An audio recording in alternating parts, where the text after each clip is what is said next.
Hi, I'm David. I like to speak a lot. Do you find it difficult to speak in front of big audience?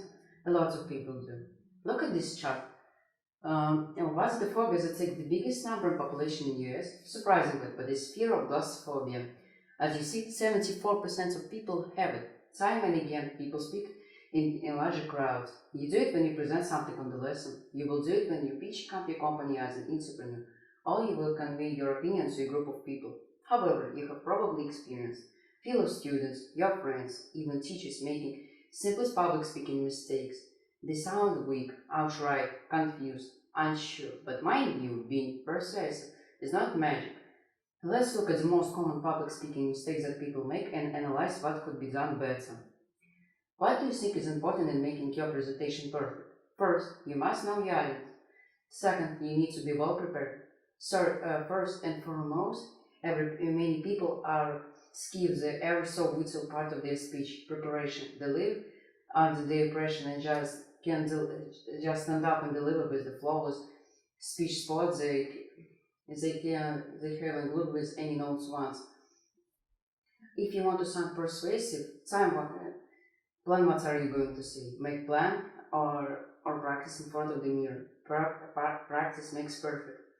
Second thing of great importance is body language. Many people are unable to use body language appropriately to support their argumentation. They start walking around the room, smile bar great statistics, laugh at their own jokes, use only one gesture over and over again, uh, hide themselves behind a sheet of paper, or look directly down toes.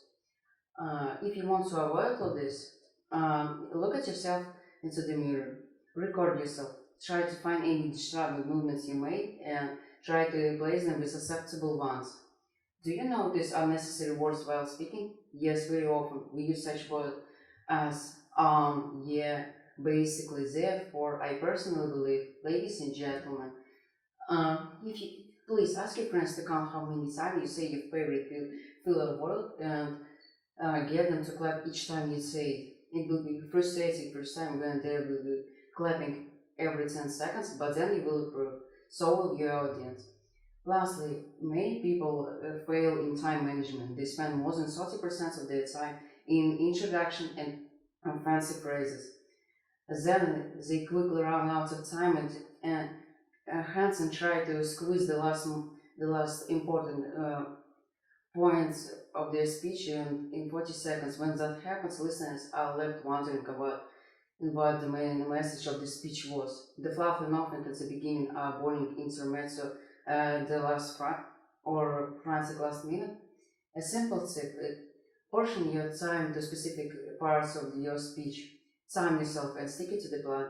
If something takes you too long, cut it off. If it is so complicated, half of the listeners won't understand you anyway. So you see the public speaking is not exact science. This is however one of the most demanded and useful skills to have. The soon you will hang with and there will be more great presentation throughout your life.